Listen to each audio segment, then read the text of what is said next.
Stay Sane with Jane, the show that helps you and your business to thrive, not just survive. Tune in each week as Jane connects with guests in the wellness, business and publishing worlds, bringing you the most up-to-date training, techniques, healing and guidance for growth, mindset and motivation.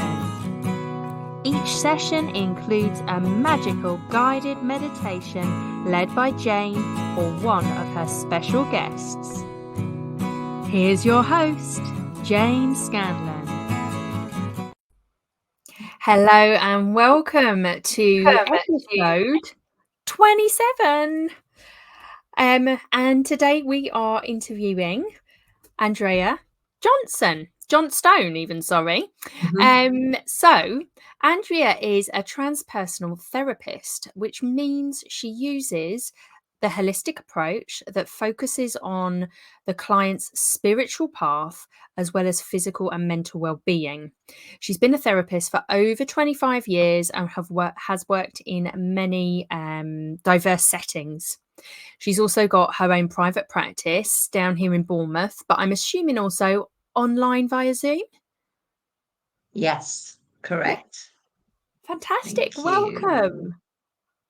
Thank you, Jane. It's really lovely to be here. So thank you very much for inviting me to share my passion with you and how I can help people tune in to have, I think, for me, a better life for themselves. And really what I'm focusing a lot on now is self-compassion to ourselves. I feel it's really important that we kind of have that understanding, because being a therapist for 25 years, I see the link with all my clients, many of them, is there's no self-compassion for themselves. They help everybody under the sun, but they don't actually help themselves, and not even aware of their inner critic that just puts them down. So really, I'd like to sort of share a little bit about that and what you can do to help yourself, and let's just see where it flows. Fantastic. I'm really looking forward to this interview and allowing it to flow. Just as our work relationship has, we met each other on the Bournemouth beach, on one of my mindful meanders. And since then, we have so much in common, don't we, with the things that we're interested in, mindfulness, compassion, love, meditation, and the holistic therapies, the holistic kind of path and journey. So can you tell us a little bit more about yourself? Yeah, okay. I think I'll start at the beginning because I have a story to tell. I won't go into it too long, but basically, I'm called what you call a transracial adoptee, which means I was adopted as a mixed race baby into a white family. So my mum's French Canadian, and my father, who I don't know, is Jamaican. But when I did my DNA, I actually come up more European, which is the Canadian part, because the Canadians went through Europe, and I'm actually more Somali and Sudan. So that was really interesting, actually. So I've struggled quite a lot in my life. Not now as an adult, but certainly when I was a child. I was brought up in a little town called Christchurch, which is, if you're familiar with that, and it was very much predominantly white, like it is now. And I had a lot of racism. And my parents didn't understand my ethnicity, and how that affected me. So I went really on a path of destruction, drugs, sex, alcohol, all that kind of stuff.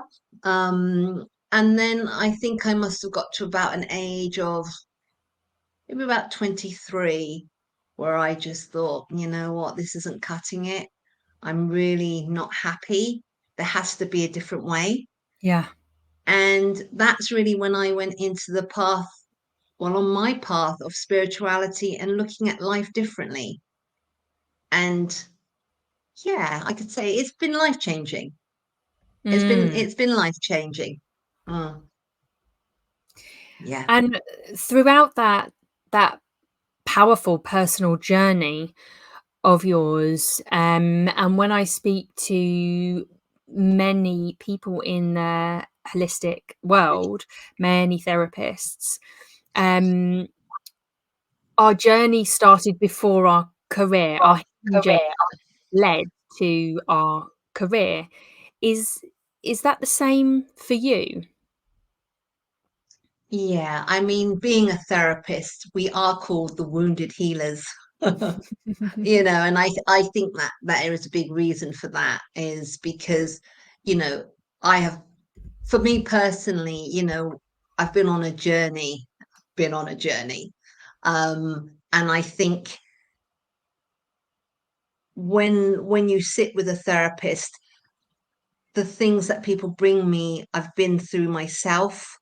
So, I can have a real understanding and empathy.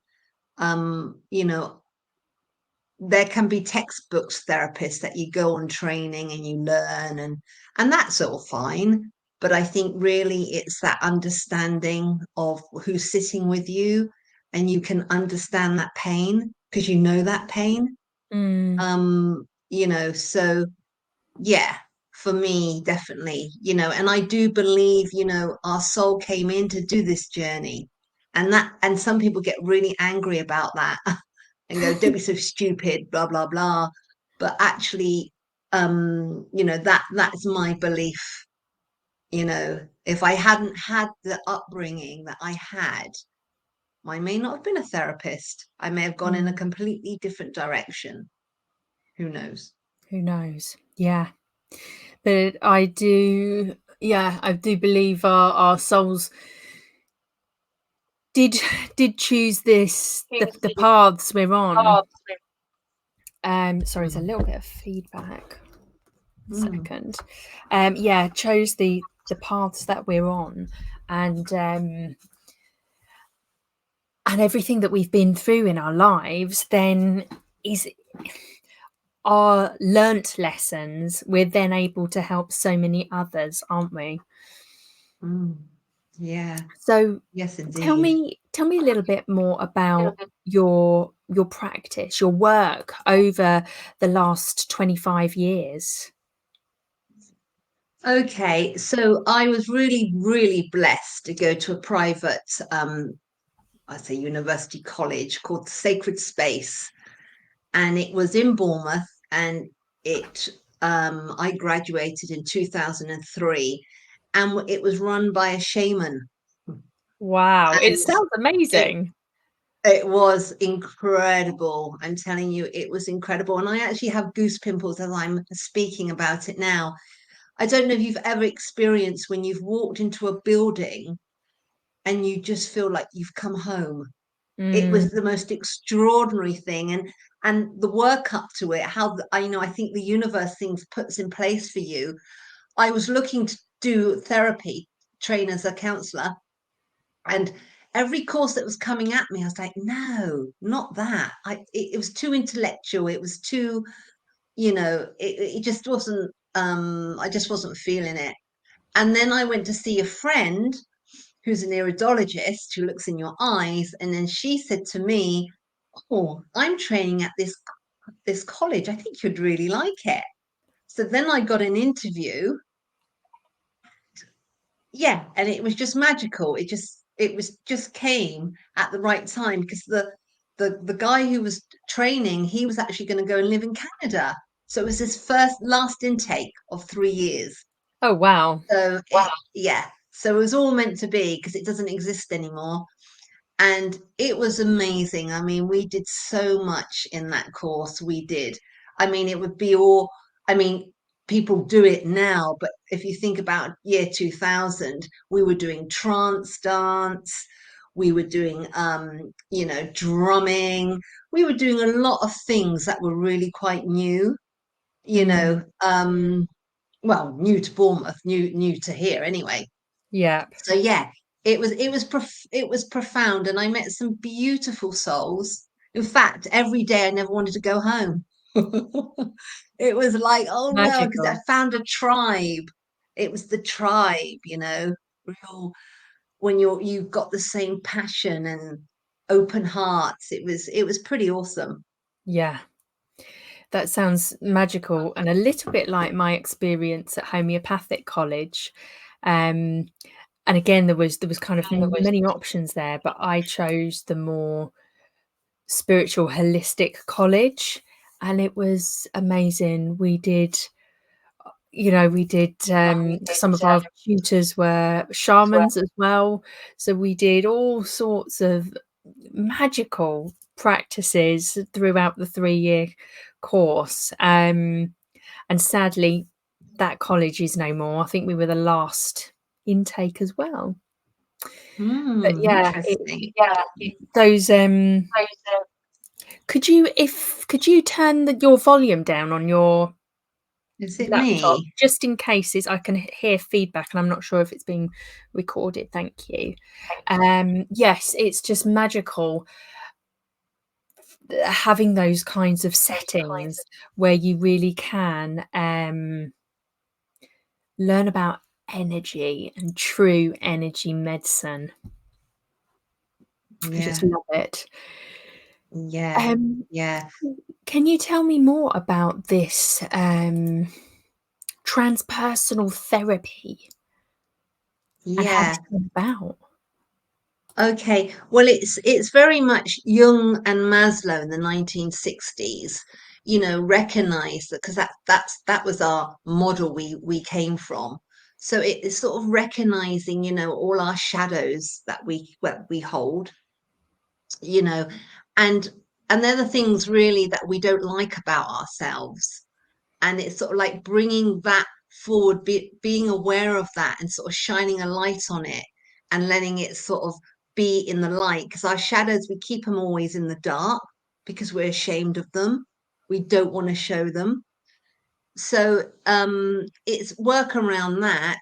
And also Maslow hierarchy is about, your safety,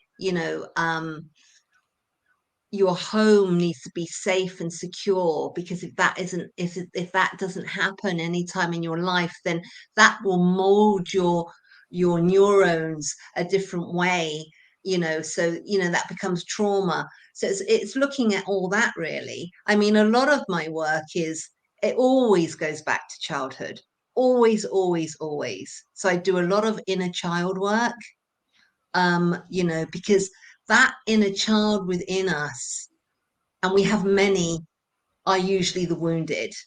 And if Mm, we haven't looked and to heal that little child, which could be the girl or the boy, whatever you are, then that little child, the inner child, does the outer child behavior, yeah. you see. So it's really nurturing that inner child, so it's a bit like self-compassion for your inner child as well. So there's so many layers in us as humans, so many layers, and it's a spiral, because you kind of heal one, and then there's something else underneath that. So there's never an ending, never an ending, No. you know? And I Yeah. feel that when you start a healing journey, as many of the people that are listening and many people that have been on the show as well have, you're right. It never stops, because there's always room for growth, and it's not a case of pushing yourself forward. It is a case of having that compassion with yourself for when stuff comes up, either life throws stuff at us, or stuff comes up within relationships, no matter how new your relationship is, how old your relationship is, there will be um, testing moments. moments where maybe some old stories play out, and it's in those moments that you get that choice to have the compassion, hold the space. But sometimes that wounded inner child lashes out instead. Mhm. And throughout that's why I feel it's so important for people to continue the therapy, the self-development, the self-compassion throughout the rest of their lives. It's not just oh yeah, I'm just going to do a 6-month one-to-one counselling for myself. It doesn't stop there, does it? No, no, it doesn't. And the more you become aware of all the shadows, how your inner child operates, then the more awareness you've got more choices of Yeah. what to do next. I do a lot of work also with the nervous system, the sympathetic nervous system and the parasympathetic nervous system, because I'm a yoga teacher, a meditation teacher as well. So I bring all those modalities into the room and just give people the experience, and I think it's really important for people. I don't know why my thing keeps going off. People to have these experiences so they can go, oh yeah, I felt that, or actually no, this isn't for me, you Yeah. know. So that's how I like to work with people, and I just want to sort of say a big thing. What I did in my life was, and this is interesting. I was in a very unhealthy relationship when I was 17.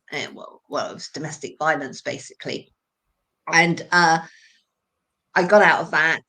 Um, and then that led me for working 10 years with women and children who were in abusive relationships. Mm. So that was a big, that was a big healing for me as well, in helping people heal as well. So that was 10 years. I used to do some work in the refuges. I used to work for a charity what did art, and that was a profound time in my life. I mean, that was, yeah, that, I used to hold groups for women, run programs for women, and as we know, that's still very high. That still happens a lot, with women in Yes. unhealthy relationships. And it doesn't just happen to women, it happens to men as well, but majority are women. Yeah. Yes. There was a huge increase over the recent years of the lockdowns, etc., Hmm. wasn't there? Where Yeah. and probably cost of living crisis as well is causing a lot of stress and tension in many families out there. Um,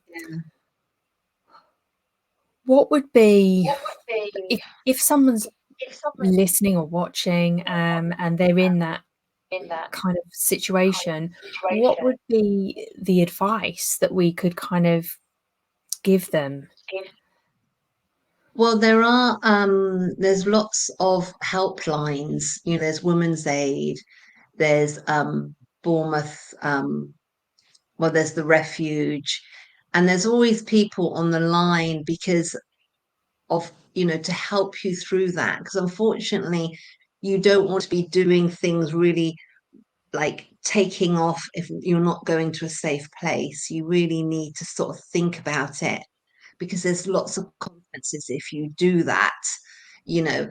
So it's really to sort of reach out to your GP, to anyone that can, give you some advice, and record it. But the thing is, really, if you are in a unhealthy relationship, and when I'm saying an unhealthy relationship, I'm talking about when you are fearful of your life, and it doesn't Mhm. matter what he's doing. It doesn't matter if you think, oh no, this isn't good enough, this isn't bad enough. If you are feeling fearful in any way, I would call the police, because Mm. everything has to be logged, and that's Yeah. really crucial that you get it logged, you know. Because usually an abuser, it's just not one time, it's going to be many times Yeah. that he's going to not be very nice, and may was also have a history. So to any women out there, if you are feeling unsafe, please, please, please, phone the police, talk to a because they're much more trained than they used to be, Yeah, you know. definitely. Yeah. Yeah, yeah. Okay, thank you. And after that period of working with women who've come out of abusive relationships and maybe still were in them, what did you do then? What kind of Well, areas I did you work actually worked in? side by a lot. I was doing a lot, and this is interesting, right? Because this is why I do self-compassion, because I was an up-and-coming therapist, and then I did so much, too much, that actually I became very ill. Aha. So it catapulted me back. It's so interesting the journey that I've been on, because I did domestic violence, and then by the side of that, I worked at a charity called Listening Ear that used to go into all the schools in Dorset and work with young people.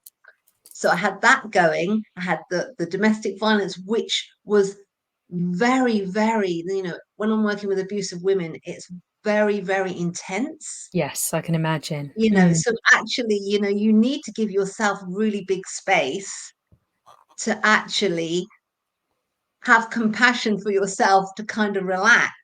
But no, I was then working with this with another charity. Now, this is why I was doing all this. Was when I look back on it, my relationship had broken up, and I was trying to maintain single mum, two kids, house, Mm. all the usual, what a lot of us are in. Yeah. And then, so on top of that, so two charities, my own private practice, and then on top of that, what happened? My mum and dad got cancer, and I think that took me over the edge, Yes. because I have a nursing background, and my dad was nursed at home, bless his soul, and we had the palliative care nurses in, and then he died. Then 3 years later, my mum was diagnosed with cancer, and I nursed her until I couldn't do it anymore. And then she passed over, and then I was very, very sick. I got diagnosed with rheumatoid arthritis, Mm. and Yes. that, and then that was, yeah, when I had to say, okay, enough. I can't go at this pace anymore. This is Yeah. crazy, you know. And I was talking about the rhythm of the natural rhythm of people. And I am finding my rhythm is much slower than I maybe even allow, you know? So back Mm, maybe 15, 20 years ago, it was go, go, go, work hard, party hard, everything. mm. 100%. Whereas now I feel like I like things being calm, I like things being slow. And back when I was work hard, play hard, I had a lot of illnesses. I Mm. had a lot of repeated, like body like dysfunction happening. I had stress related IBS, like, all manner of things. Whereas now I'm slower, I'm more mindful of what my pace is. Um, and then I don't have those, um, illnesses and do you know what I mean? Yeah, yeah. Well, when I think, this is another thing. We're in a society that tells us to keep going. We call ourselves human beings, but actually we're human doings. Yes. Because, if you listen to the radio, the TV, which I don't listen to, by the way, I don't do any of that, because that, Yeah. to me, that's my self-compassion also, because it's just negativity. I Yeah. don't want to hear it. It's a vibration that I do not want to be around.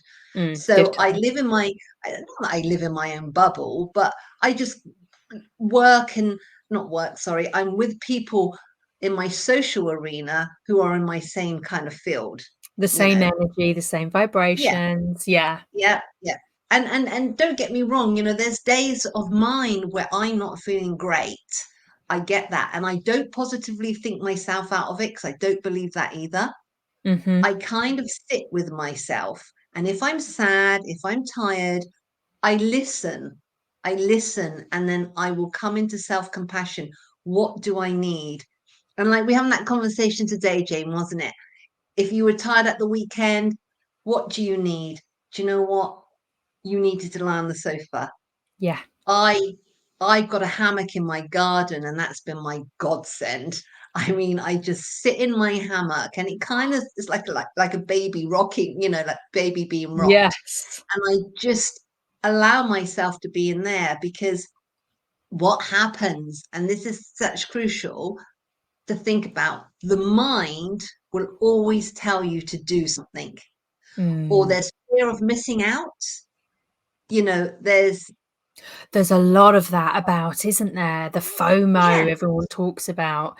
yeah, I did used to get that, especially when I used to I still drank, so I'd feel like I was missing out on a night out after, being a single parent and that kind of thing. But since I gave up alcohol, over 7 years now, the and the FOMO just isn't there. I'm quite happy. I still go out and yeah, enjoy myself, but I don't get that, the fear of missing out on all these nights out that I see other people going on.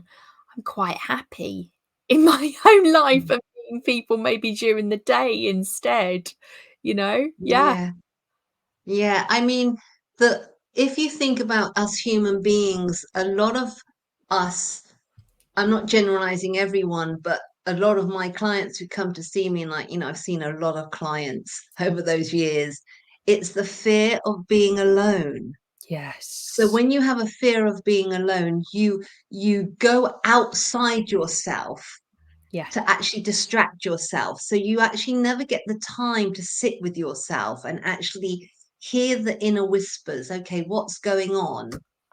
Because the shaman says, when we were taught, you're never alone, you always have Mother Earth and Father Sky. Yeah. And actually, how wonderful it is now. I'm looking out the window now, the Got sun is beautiful blue shining sky right on the now. you know and actually, so we're never alone. That's a concept of the mind again. um so really, when you kind of get to understand that, and it's okay being on your own, actually you need to come in to recharge. If you keep going out, you're depleting. That's what you're Mm, doing all the time. yeah. So And also that's another being part around of that many self-compassion. people, your energies are really Mm. you're mixing energy with everybody else that's in that room, which is why I'm also picky now with where I hang out and who I hang out with. I used to love going to all sorts of different music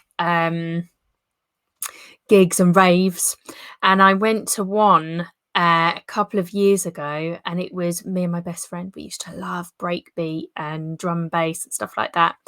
And I was like, oh my gosh, I can't be around these people. These people are angry and aggressive. And I was like, oh Mm. God, no, I'm never going to listen to this kind of music again, like in a live venue, because the energy of everybody else is so powerful, and especially if you don't know, you still take it on board. You still take that energy home with you. Yeah, yeah, yeah, absolutely. You know, but you've got to be willing to live your life a different way. I think that's what it Mm. is as well, because if we keep doing the same things that we keep doing, that when we're not happy, we're going to get the same results. Yeah. So being self-compassionate, once again, is just observing your mind, observing the inner critic, because we're not our thoughts. We are not our thoughts. Our thoughts just come in randomly, 70,000 a day. And if we just observe them, but we don't hook into them, attach to them, so they're like clouds, they come in and they go,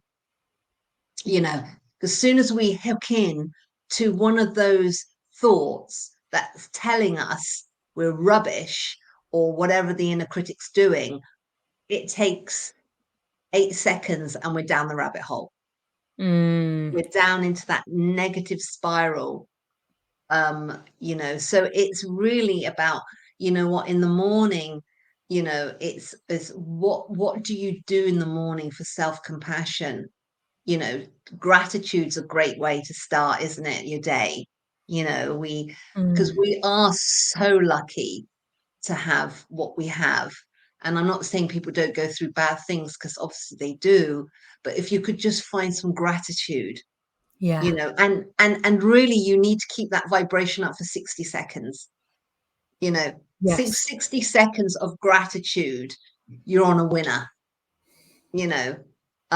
Of that. And then it's like looking at how you speak to yourself, and what are you doing for yourself also within the day to show yourself loving compassion? What I mean, if I asked you, Jane, what do you do on a daily basis that shows loving compassion to yourself? Yeah. So for me, it changes every day. So when I first started putting kind of routines, well-being routines into my life, it was quite fixed and it was quite rigid. So it was like, you've got to listen to motivational, you've got to do this, all in the first hour or whatever. And then I figured, actually, this doesn't quite work for me. I need more flow and more flexibility in it, because when I was setting myself a bar of 100%, if I didn't make that, it was then almost like self-flagellation. Oh, you failed at this, kind of inner critic talk. So what I do now is the first hour of my day is very peaceful and very pottering. I do not get up and rush. I wake up generally with the sun, and I say hello to my lovely little animals. I give my little cat some love. I go downstairs, give the dog some love, throw the ball, and I make myself something to drink, something nice and hot, and I make them their breakfast. And then I just sit, and I love that silence and that slowness, that slow pace, that hour of me time. That I've got no alarm, I'm not rushing. And then when it's time for my daughter to get up and for me to do those things, I've already filled up my own cup first.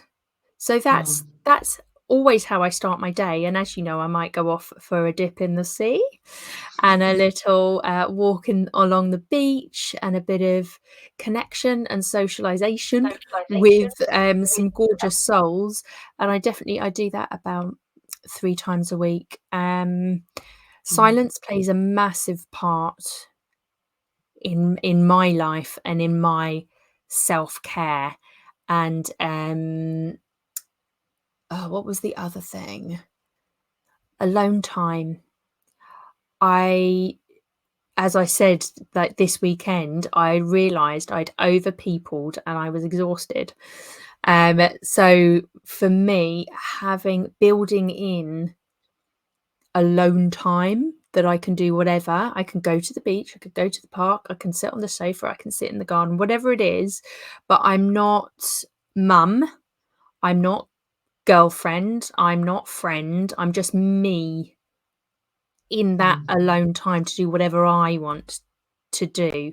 And yeah, that is super important for my week, my mental health, my physical well-being as well, for sure. Yeah. Yeah, no, that sounds really, really healthy. Because it is crucial that we give ourselves the time. One of the excuses that I hear time and time again is I haven't got time. And Mm. I say to people, well, that's interesting, isn't it? You are awake 8 hours of the day and you haven't got time for yourself. And one of the things I will say to, in self-compassion, and it's to the viewers who listen to this, is what would you say to your best friend? Yes. You know, you wouldn't tell your best friend if she's eaten a bar of chocolate and berate her for it, would you? You would kind of go, it's okay, you can start again tomorrow. If you were on a diet and then as we get, when we get stressed, we're one of our things that we'd go for is the sugar and the chocolate bar. And then we have the inner critic that comes in and crucifies us Mm-hmm. about eating that chocolate. But we will do that to ourselves. Yeah. But if our best friend said to us, hey, I've been on this diet and I had a bar of chocolate, we'd go, oh, that's okay. Okay. What about Yeah. it? But we don't do it. So it's really noticing how you talk to yourself and treating yourself like your best friend, you Mm. know, because there's three components to self-compassion, and that's loving kindness, common humanity, and mindfulness. And we're all the same. So, even though I'm a therapist, I still have my inner critic, Yes. but I'm aware of her now. I go, here she is. Thank you very much. I hear you. And I have a little dialogue with her. I don't take her words on anymore and go, oh God, I'm crap. Oh, bloody Yeah. hell. Nobody likes me. Oh, I'm rubbish. No, no, no, no, no. I catch it and I go, okay, you know, and that's important. But also you just reminded me, because you just hugged yourself. One of the things that, which is really important for us as well, is when we're having a hard time, we've got that inner critic on our shoulder. The one of the good things that you can do for yourself and is you can give yourself a hug. Mm. And when I say giving yourself a hug, we give ourselves a hug, two reasons.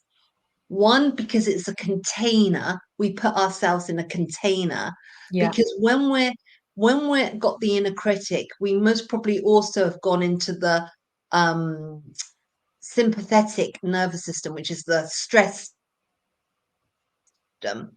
And when we're stressed, our energy just goes chung chung and it's out. It goes all out.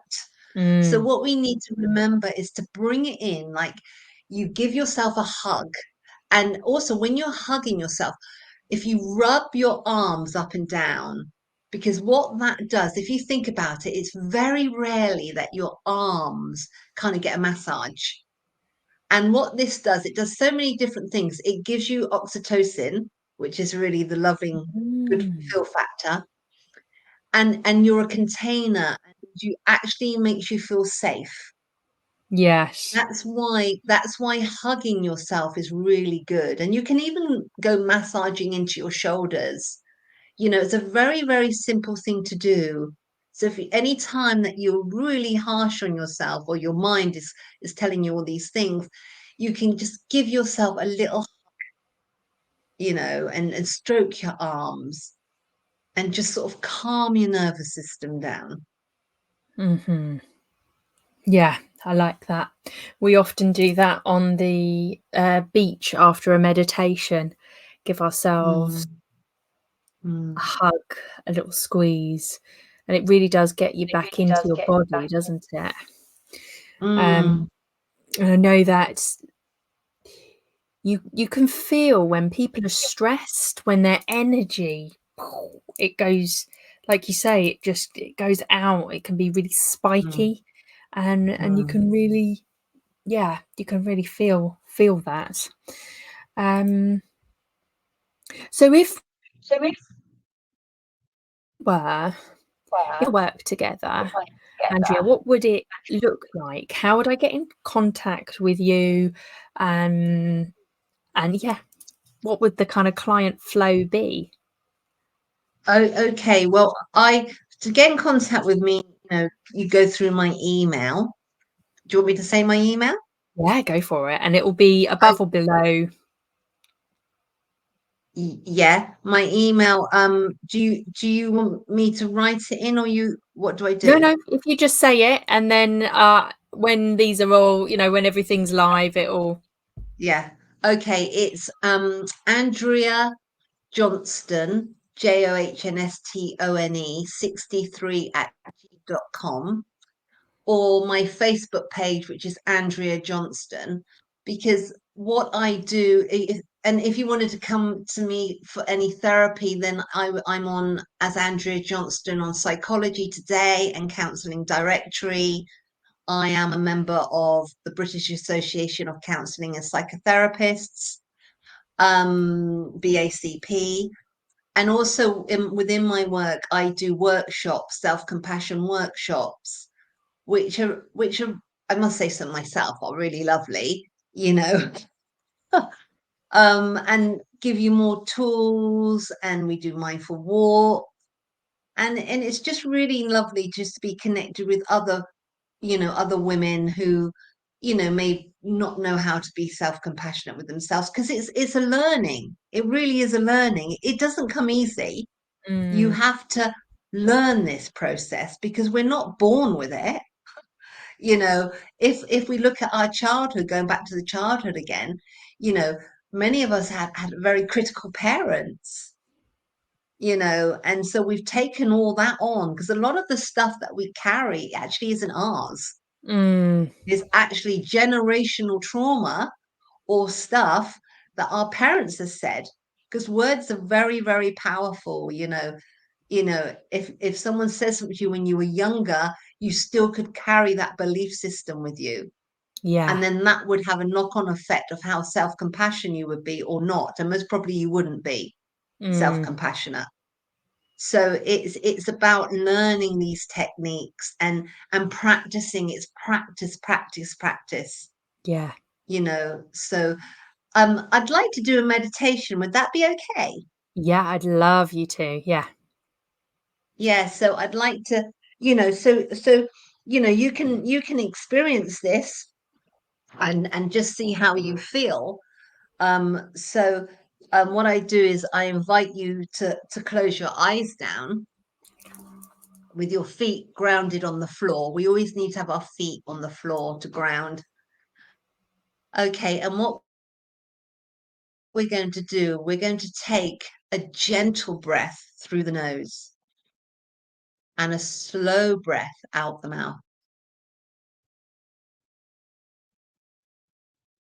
And we're going to do that in your own time. So you do a gentle breath up through the nose, breathing in, and slow breath out through the mouth.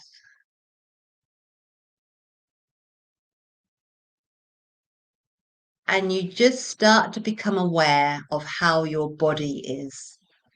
You're just going to observe it. You don't judge it. You just notice what's going on in the body.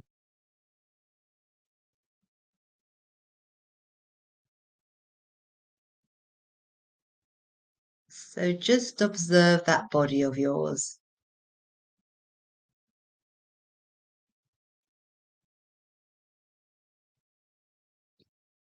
And then we just move up into the head and we just observe our thoughts.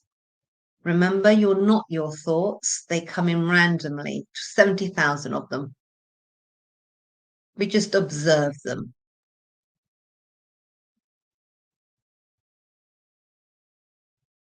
And we just notice if the jaw is locked. We want the jaw quite loose and the tongue just to be relaxed in the mouth. Because if we're holding the jaw, we're holding tension. We want the jaw to be relaxed. So just notice that, just witness that. How's your jaw? And we're just breathing, and make sure we're breathing down into the belly. We're not holding anything tight here. Just being in this present moment.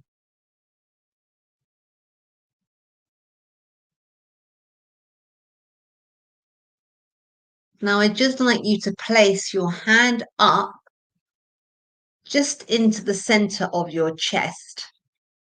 And you can do this by coming underneath your armpit, going into the middle of your chest. And you just place your hand there. And this is what we call is the spiritual heart. It's just above the physical heart. And the spiritual heart is always a place that's calm. Whatever's going on for you outside, or inside, this place is always calm. So I just invite you to place your hand here and just feel the breath underneath the hand. And let's just stay here for a few seconds.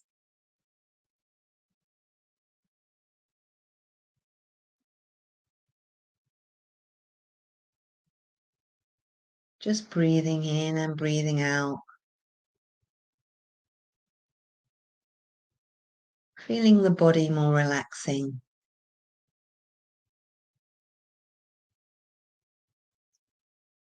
Now, I'd like you to visualize yourself. What you're going to do, you're going to shrink yourself tiny, tiny, tiny. And you're going to place yourself inside your spiritual heart. So just place yourself inside your heart, spiritual heart. It can look whatever you like it to be. But within yourself, in your spiritual heart, and you're sitting inside, you're bringing yourself a beautiful blanket of self-compassion. Now, this blanket can be any texture you like, as long as it's warm and cozy. So I want you to think of the texture of the blanket, the softness. So just visualize that.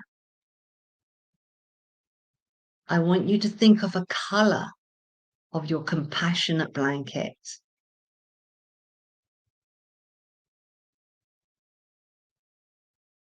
And does the blanket have a smell? I want you to visualize, what does it smell like?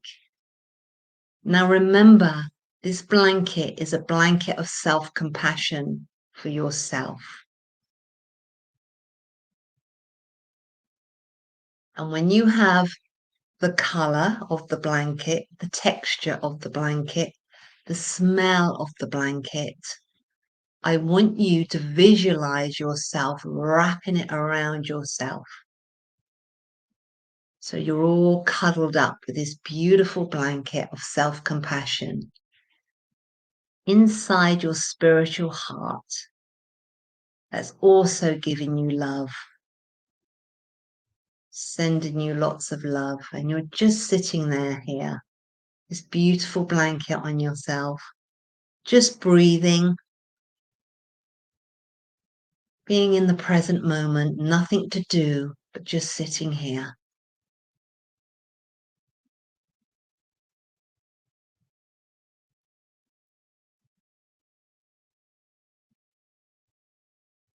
And I want you to know any time you can do this visualization. So if there's any time that you're having a hard time with yourself, your inner critic is on your shoulder and is beating you up, I'd like you to remember this visualization where you shrink yourself into your spiritual heart and you wrap this beautiful blanket of self-compassion around yourself.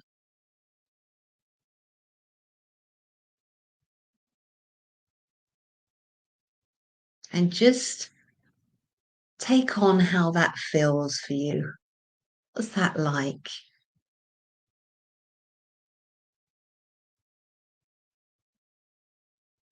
Just knowing you can do it any time, any part of the day.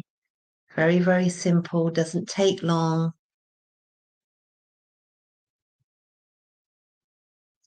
And then I invite you just to take your hand down if you haven't already. And then what we're going to do in your own time, you just slowly open your eyes and come back into the space wherever you are.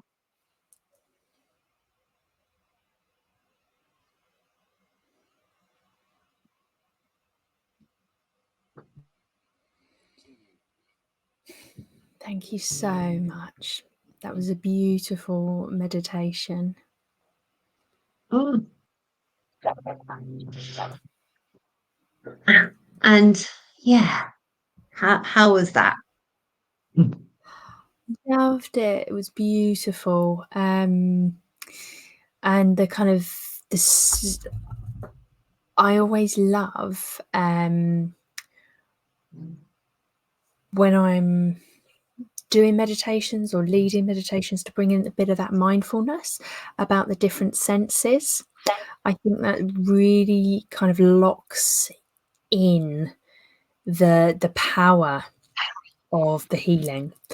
And for me, the smells on this beautiful blanket were things like it was very Christmassy, like orange, a clove and cinnamon, and I'm thinking, oh yes, I've got a really nice blend of essential oils that is kind of that smell.